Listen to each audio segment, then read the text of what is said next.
The scene looked like moments ago. This is tape.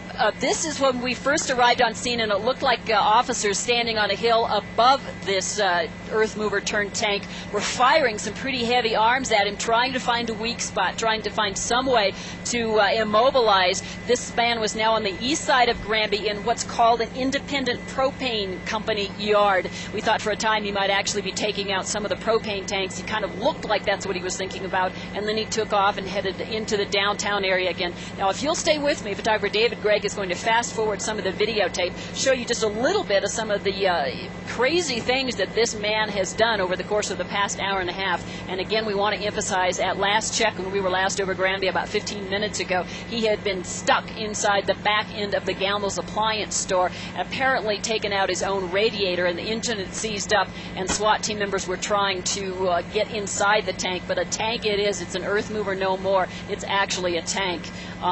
Do you guys have some questions that you would like to pass along? Those are the propane tanks that he was kind of milling about for a time. Absolutely. Luann, can you take us through it chronologically so people get a sense? I know it all started about 3 o'clock this afternoon. Where did he begin? Do you know? He started on the end of town. We are told unofficially, we want to emphasize that, this man owned a business next to the concrete company, that he had a long-standing beef with the concrete company in Granby, a very long-standing, decades old, it was described to us, and then he went after the concrete company first. He then made his way down Main Street of Granby and actually was taking out buildings as he passed, took out much of the town hall, took out the library, may have gone through the Liberty Bank. It actually looks like he might have punched in one side of a new Liberty Bank in Granby and came out the other. This was, these pictures were taken, again, this is fast forward, but these pictures were taken at about 4 o'clock or so. This would have been about an hour into the rampage. And you can see the armor plate on the side of that. It didn't seem to matter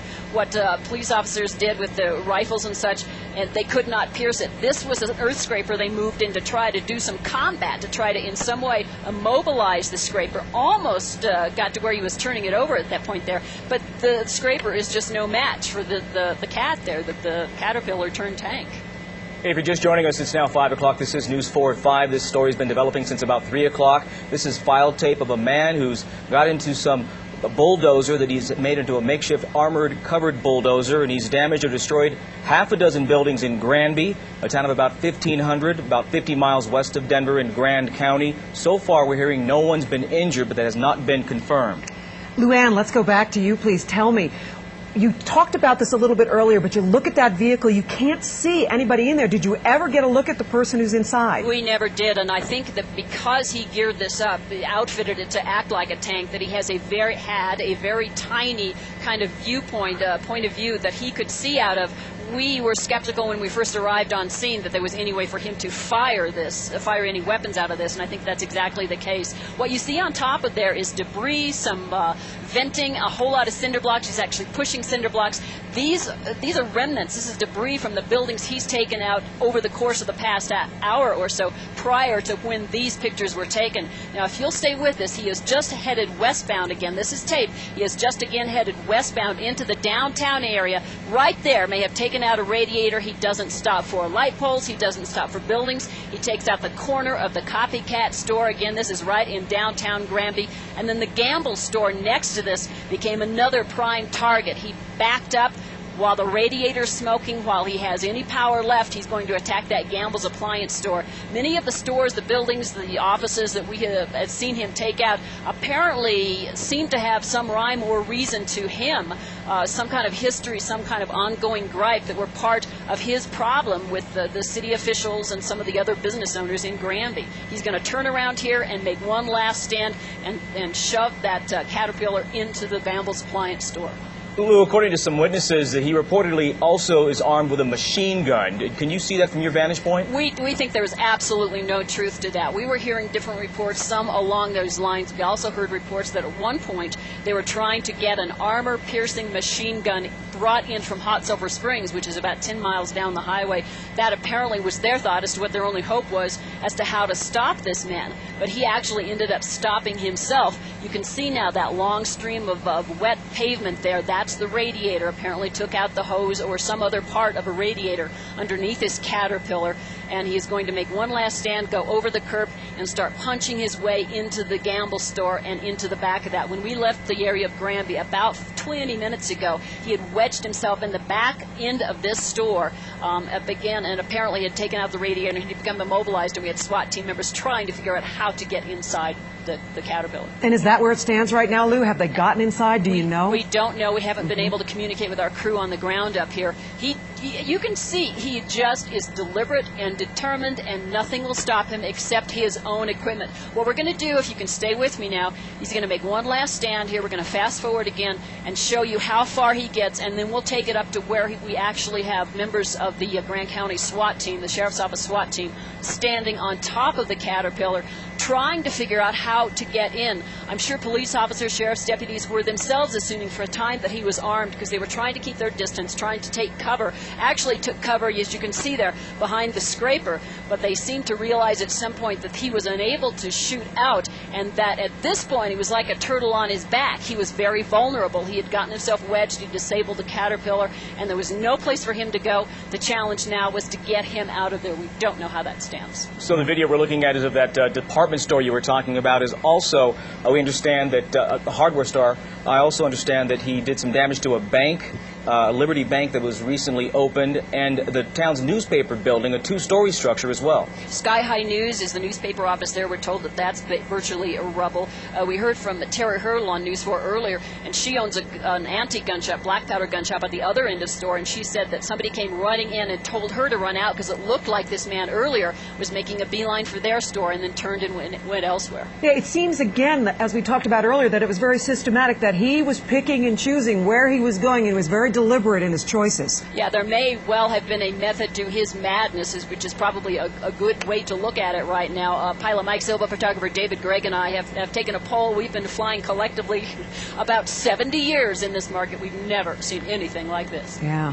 You know, Luann, we'd like to go now, and stay with us. We understand that you've got great video, and you definitely have a vantage point, and you understand what's going on, and you've certainly done a great job bringing us up to date. But we'd like to talk now with Bonnie Brown. Bonnie is joining us by telephone. And Bonnie, we understand that you are a friend, perhaps, of the man who is inside that bulldozer. Is that correct? Yes, that's correct. What can you tell us about this person? Well, he systematically is going through the different buildings. That is correct, the information about the ongoing dispute with the concrete company. And he went to Gamble's because the person who owns it was on the town council. It had to do with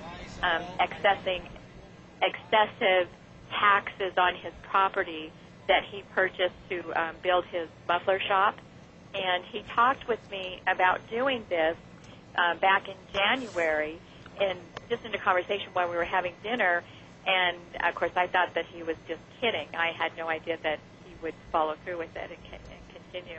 Bonnie, without giving us his name, and please don't, tell us, when you did talk to him, and he was planning this, according to you, did he mention the buildings he was going to hit, the specific buildings?